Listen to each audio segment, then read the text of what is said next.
walhamdulillahirabbil alamin wal aqibatu lil muttaqin wassalatu wassalam ala sayyidil mursalin wa ala alihi wa sahbihi ajma'in. Amma ba'd.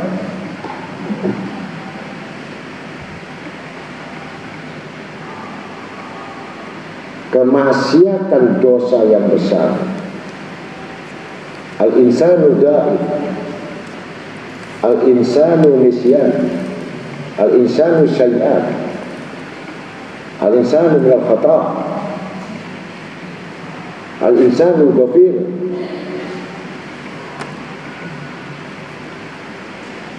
Jadi manusia itu disifatkan ya, banyak salah, banyak dosa, banyak kejahatan, banyak maksiat.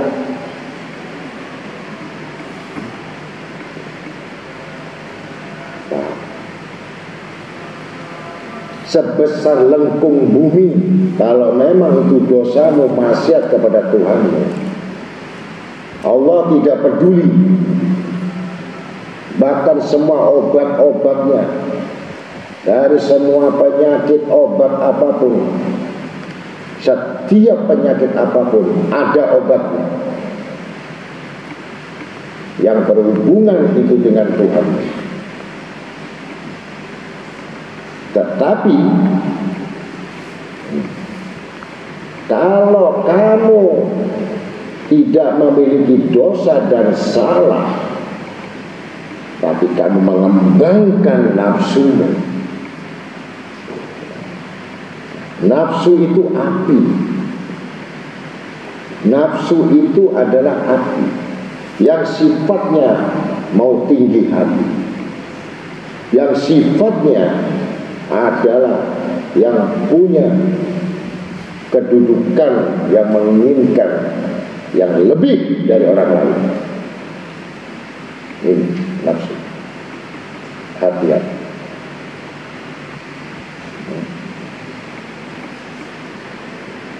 Dan semua ibadahnya semua akan muncul semua dalam perbuatan. Ahli kasyaf, dia melihat orang al-arifin, al-arif billah, jalanmu diketahui, pandanganmu diketahui, ucapanmu diketahui, bahkan sampai isi hatimu diketahui.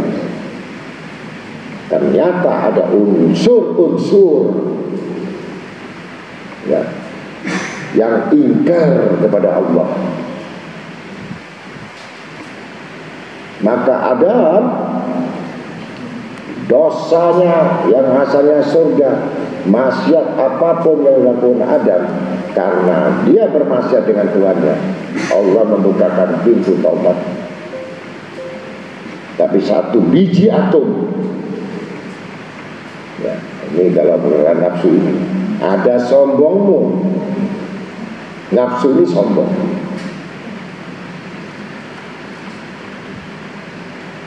Sifat iblis yang ada di dalamnya, yang tidak tunduk kepada Tuhan, maka tidak bisa masuk surga. Penyakit orang alim, sombong dengan ilmunya. Penyakit orang kaya, sombong dengan kekayaan. Penyakit orang beramal, sombong dengan amalnya. Penyakit orang zuhud, menampakkan zuhudnya.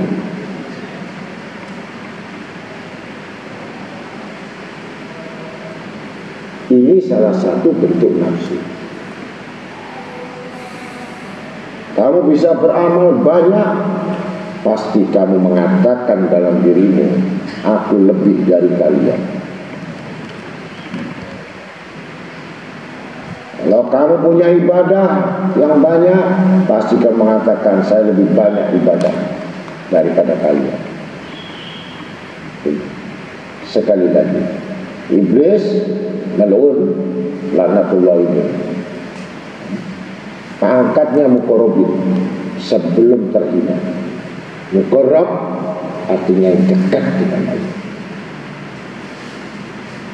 yang tidak menginginkan jabatan, yang tidak menginginkan pangkat, yang tidak menginginkan harta kekayaan, yang tidak menginginkan istri yang cantik.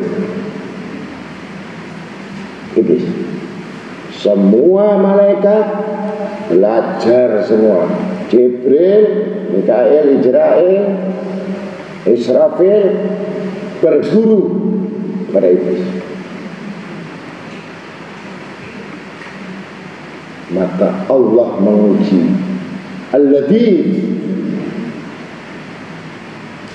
apa benar ibadahmu berdasarkan kelembutan?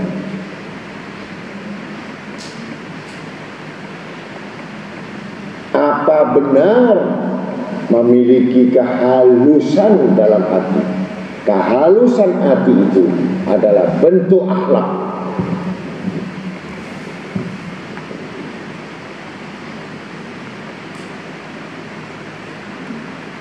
Maka diujilah iblis ini, semakin tinggi kedudukan, semakin punya makom yang paling atas.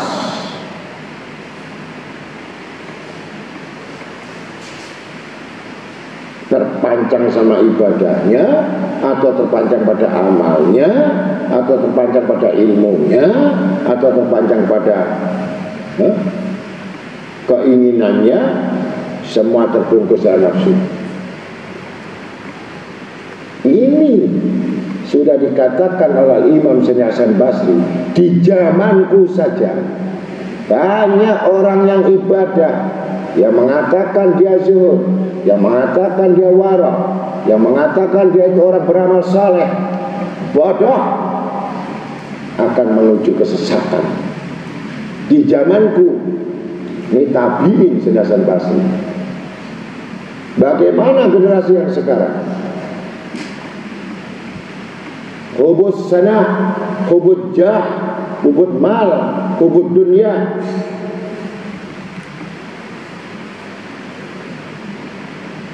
Berbangga-banggaan, bermegah-megahan, cinta harta, cinta dunia, cinta pada dirinya. Hubudi nafsi, mencintai dirinya. Maka dia mengatakan, ini semua mengandung li, aku. Hartaku, anakku, ilmuku, amalku, jalanku, kedudukanku, pangkatku, aku kok. Ini nafsu.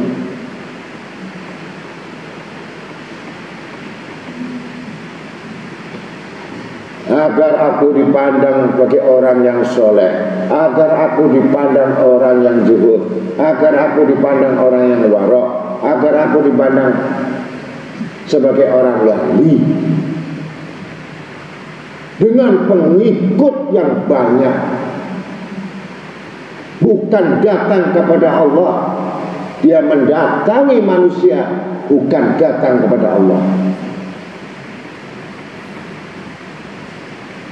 Marah ketika dia mendapatkan satu kebencian, marah saat orang tidak suka kepadanya, marah saat dia ucapan yang gak ada yang peduli, marah ketika orang menjauhi.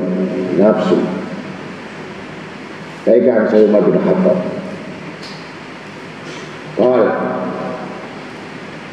Banyaknya orang itu ya terbuai dengan pujian, terbuai dengan orang yang mencintai. Satu. Yang kedua, marah dengan kebencian dan keburukan. Padahal kata Imam Ibn Khattab, aku tidak mengetahui sejauh mana pujian itu kepadaku. Apakah Allah itu memuji memuji. Ketika seluruh dunia ini orang membencimu, hanya satu, kalau Allah mencintai kamu, tidak ada artinya seluruh dunia orang benci kepadamu. Begitu pula seluruh dunia alam ini semua mencintaimu, semua memujimu, tidak berarti kalau Allah membencimu. Ini permainan nafsu. Dan letaknya itu bukan di mulut, bukan di gaya, bukan di logat, bukan di perbuatan. Terselubung dalam darahmu. Itu yang sangat sulit untuk mengalahkan iblis yang berjalan di jalan darah, yang mengalir tiap detik, yang mengalir tiap detik. Hati berubah, pikiran berubah, iman berubah, takwa berubah. Satu detik lupa Allah. Hanya satu nafsu, dosa tidak diampuni. Datang selain Allah, nafsu. Tidak datang karena ada musuh di dalam majelis itu, nafsu juga. Malas saya datang karena saya tidak suka ada itu. Begitu saya datang, salah lagi, saya menginginkan selain Allah. Ini semua yang selain Allah, nafsu.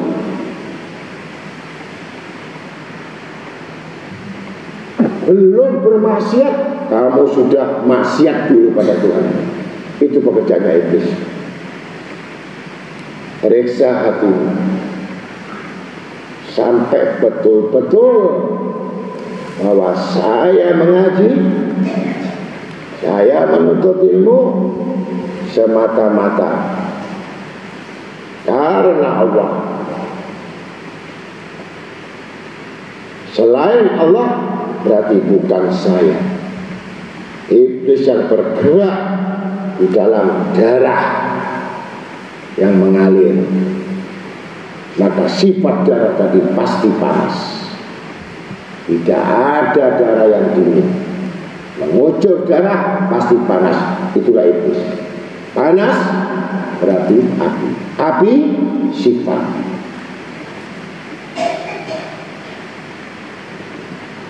Gejolak yang demikian itu harus diketahui bagi orang penuntut ilmu, yang belajar ilmu, yang belajar ibadah, yang belajar amal, yang belajar bicara.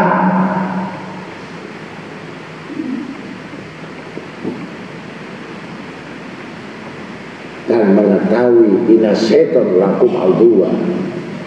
Jelas syaitan itu musuh yang nyata, yang tidak disadari oleh manusia.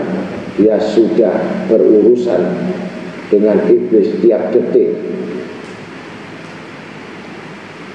Kita detak jantung iblis bergerak. Maka Abu Bakar As-Siddiq berwujud mengatakan, aku tidak pernah memandang makhluk, aku tidak pernah memandang sesuatu, karena apalagi aku melihat keburukan dan kekurangan orang lain, karena aku sendiri belum mengetahui musuhku yang setiap detik yang mengalir dalam darahku, dan itu aku mengetahui. Maka aku bersumpah, aku berpedoman, kata Abu Bakar misalnya, kalau satu detik, satu denyutan jantung aku lupa Allah, berarti satu detik aku mengikuti iblis, dan pantas aku masuk neraka jahanam. Satu detik. Bagaimana kehidupan kita yang banyak lalai ini? Bagaimana kita mengikuti orang salafun as-salih kalau kita betul-betul pandangan kita selain Allah pendengaran kita selain Allah, ucapan kita selain Allah, perbuatan kita selain Allah, beramal selain Allah, bersedekah selain Allah, sholat selain Allah. Semua itu dikurung oleh nafsu. Dan ini membatalkan semua amal menurut akidah dari kitab Imam Syafi'i. Untuk syariat, kamu jalankan sholat bagus, berpuasa bagus, beramal bagus, berzakat bagus secara syariat. Tetapi secara hakikat tersembunyi satu biji jarak dalam hatimu selain Allah. Hati-hati. Takut dibenci orang, takut dimusuhi orang, takut difitnah orang. Tanda-tanda wali, tanda-tanda alim, banyak musuhnya, banyak yang benci sama dia, banyak yang fitnah. Kalau alim tidak mendapat yang demikian, dia gagal jadi orang alim. Karena setiap kebaikan harus banyak yang iri, setiap kebaikan harus wajib banyak yang hasud.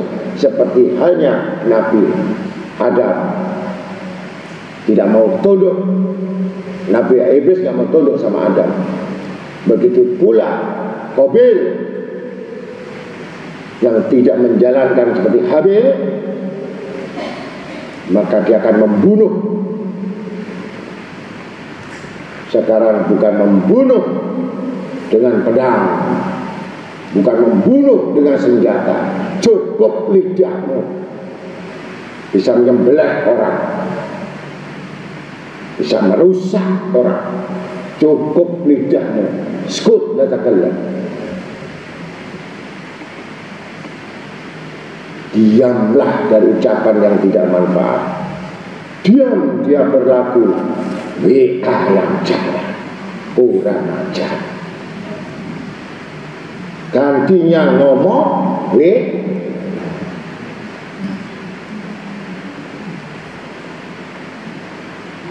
nggak kurang akal iblis ini untuk menjerumuskan orang, untuk menelantarkan, menyia-nyiakan amal dengan cara apapun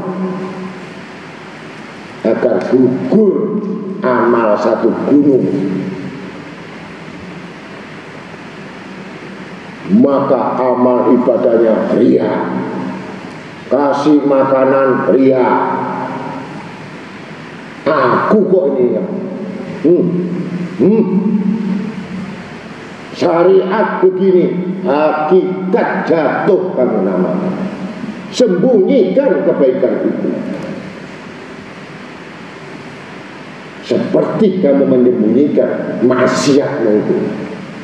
Malulah kamu itu terhadap kebaikan yang kamu lakukan.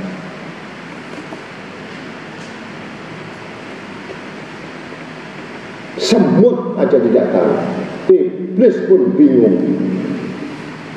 Karena iblis tanpa, tidak tampak. Maka berbuat apapun jangan tampak.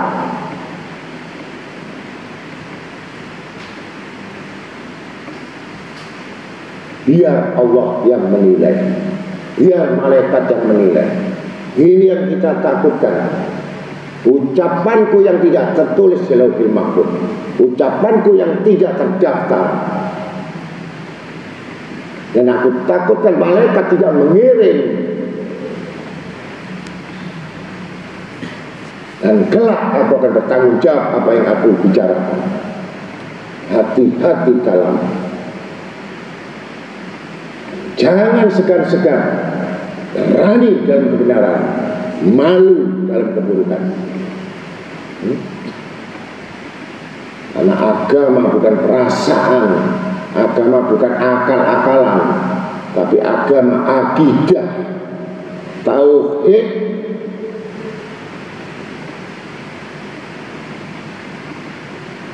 Itulah yang dikatakan Imam Syafi'i. Kalau memang betul-betul harapmu semata-mata pada Tuhanmu, niscaya Allah malu kepada hamba yang punya malu. Akan malu tangannya dengan tangan kosong. Allah tidak menghitung bagaimana banyaknya kamu wirid, bukan melihat banyaknya kamu sholat, bukan banyaknya puasamu, bukan banyaknya kitab, bukan banyaknya tulisan, bukan banyak ucapan. Bukan itu yang dilihat Allah. Qalbun salim, hati yang selamat, hati yang khusyuk. Sedikit amal, fokus pada Allah, Allah akan berikan karunia anugerah yang besar. Minimal tangan pulang tidak kosong. 10 jam dia berdoa, 24 jam dia berdoa. Satu tidak tahu musuhnya, yang nafsu diturutkan dan dipelihara. Ini pekerjaan setan bin iblis bin jahanam, agar menuju selain Allah, maka gugurlah. Kalau beramal seakan-akan dia beramal tanpa ikhlas, seperti halnya dia membawa karung yang banyak diisi dengan pasir-pasir yang memberatkan beban kepadanya. Beda orang yang ikhlas, mereka berjalan dengan lembut di tanah yang lembut, dan tidak ada satupun yang mengetahui, dan tidak membawa karung, tapi bekas tanah itu tampak orang yang berjalan. Itulah. Dan orang ikhlas tidak pernah mikirkan bekas jalannya mana, itu tidak dipikirkan. Ini ikhlas. Maka sembunyikan segala kebaikan, dan jangan satupun orang mengetahui kalau kamu telah beramal. Dan jangan satu orang pun yang mengetahui kalau kamu adalah primadonanya.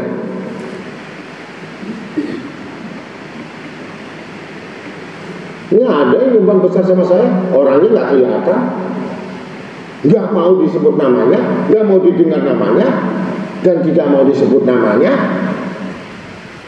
dan mengatakan, guru, tolong dihapus nama saya. Kalau guru tidak menghapus, maka saya tidak akan beramal hari ini. Lebih baik uang saya buang di sungai.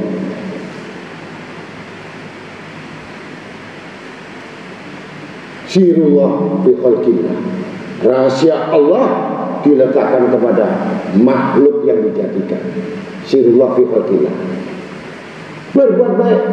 Jangan sekali-kali sampai sahabat temanmu saja tidak tahu.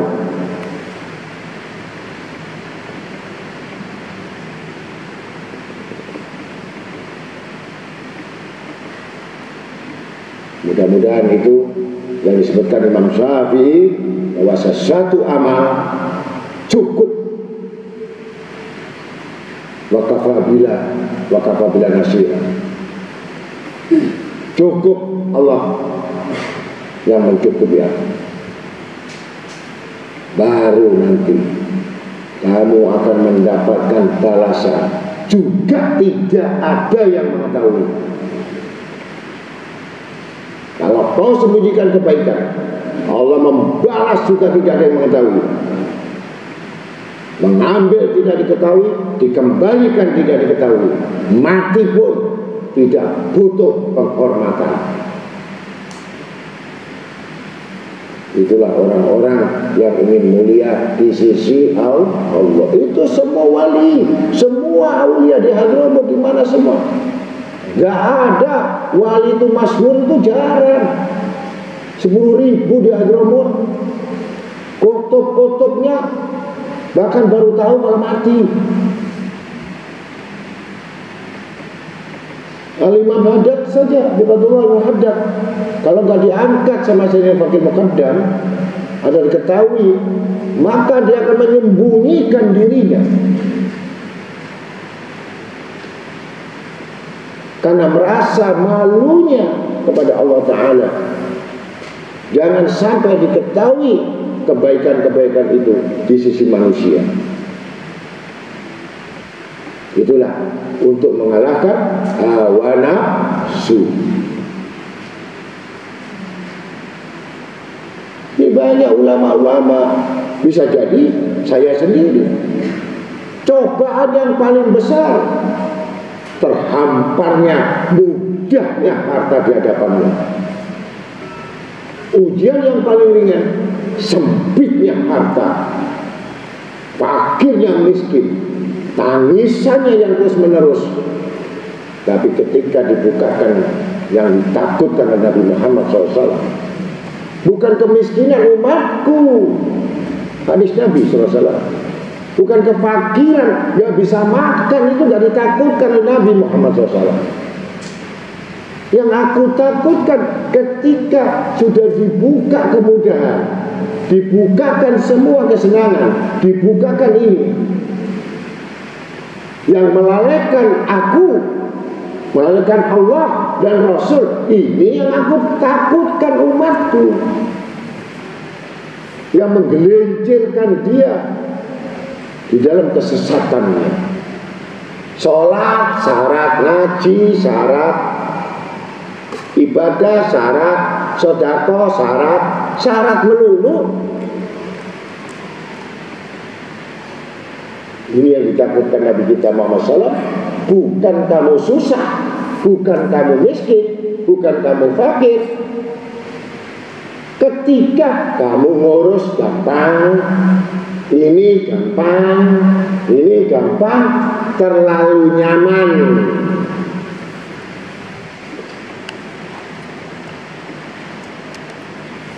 Wirid malas, zikir malas, ngaji malas, menghafal malas, sholat malas, semua sudah ada.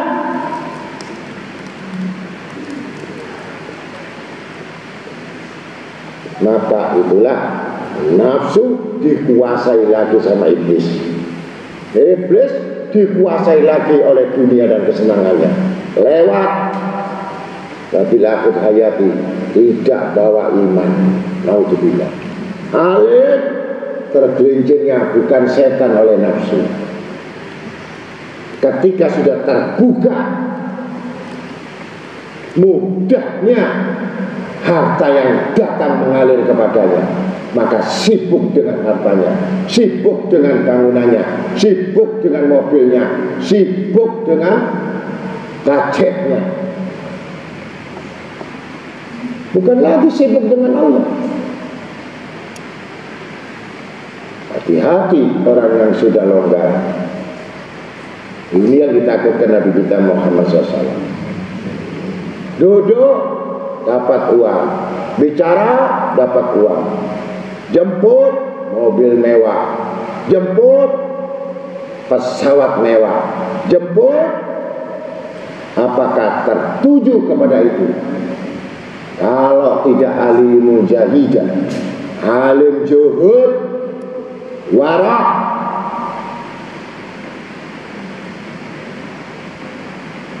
lihat semua ulama-ulama Hadramaut dapat 3 miliar habis dibuang, masukkan baru Lugah, Habib Dian 3,5 masuk, buang. Habib Umar bin Hafid buang, kasih janda-janda.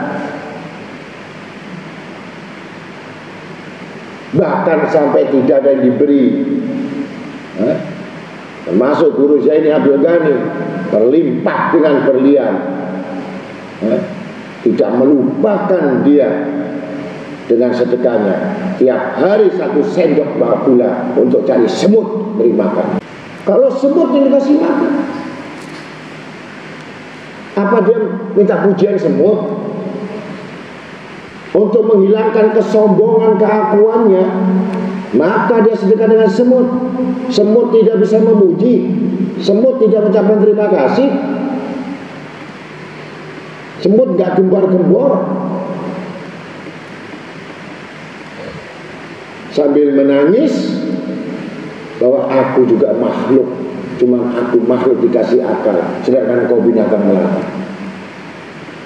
Dan tugas Allah diberikan kepada aku untuk memberikan rezeki kepada makhluk keseluruhannya. Itu hanya mengalahkan hawa nafsu. Kita boleh cinta sama Habib Umar bin Abdul, kita boleh cinta sama Habib Zain, kita boleh cinta sama Abu Bakar bin Salim, kita bisa cinta sama Guru Zain. Buktikan. Perbuatannya ini yang dibuktikan, bukan orangnya.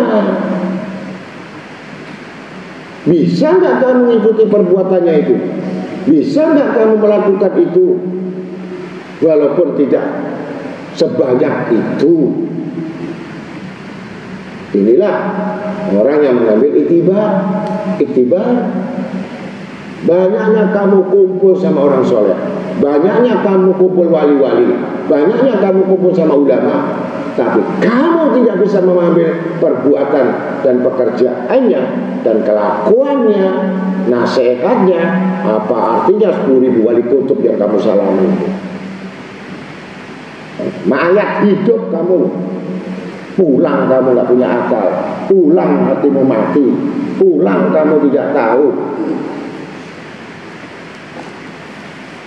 tambah kamu besarkan nafsumu, nurutin terus yang kamu turuti terus, kegilaanmu kamu turuti terus, kecintaan pada dunia makin menjadi-jadi, tanpa kamu sadari tidak lain ibadahmu, harapanmu cuma dunia, pangkat, jabatan, kedudukan, nambah.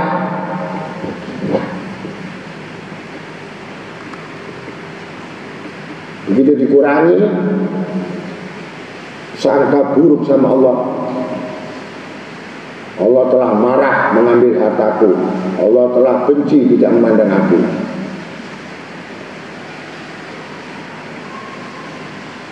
Mulai budar, masih ujian ringan. Orang nggak bisa makan besok gitu loh. Itu ujian ringan. Kamu lapar 3 hari gitu loh. Itu nggak ada apa-apanya. Yang paling berat, kamu dapat kemana larinya? Hianat.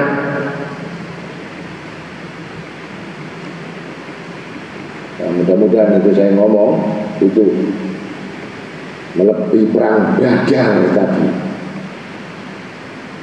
Lawan hawa nafsu lebih besar dari perang dagang. Padahal ilmu Mas'ud radhiyallahu habis yang namanya rumahnya, dagangannya, istrinya, semua habis. Kelelahan untuk bela Nabi Muhammad SAW. Baru istirahat. Ya Amirul Mukminin, tahukah kamu ada lagi musuh-musuh sudah perang Badar? Apakah itu lagi ya Rasulullah? Kita udah habis-habisan, la haula wala quwwata. Tak mampu lah. Kenapa ditambah lagi ada perang lebih dasar di perang Badar? Perang Badar sudah dasar.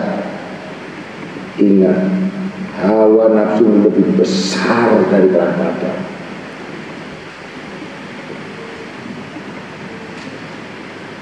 Yang selalu mengalir di darah, sponsornya lagi lebih kuat, barang haram yang masuk membuat pasukan iblis dalam darah. Wong sudah makan yang halal itu ada iblisnya satu yang mengalir, makan haram, pasukan yang masuk di dalamnya, maka beramal ria, jalan sombong, nggak peduli, melarat sombong, direndahkan orang, gengsi, maunya di atas orang.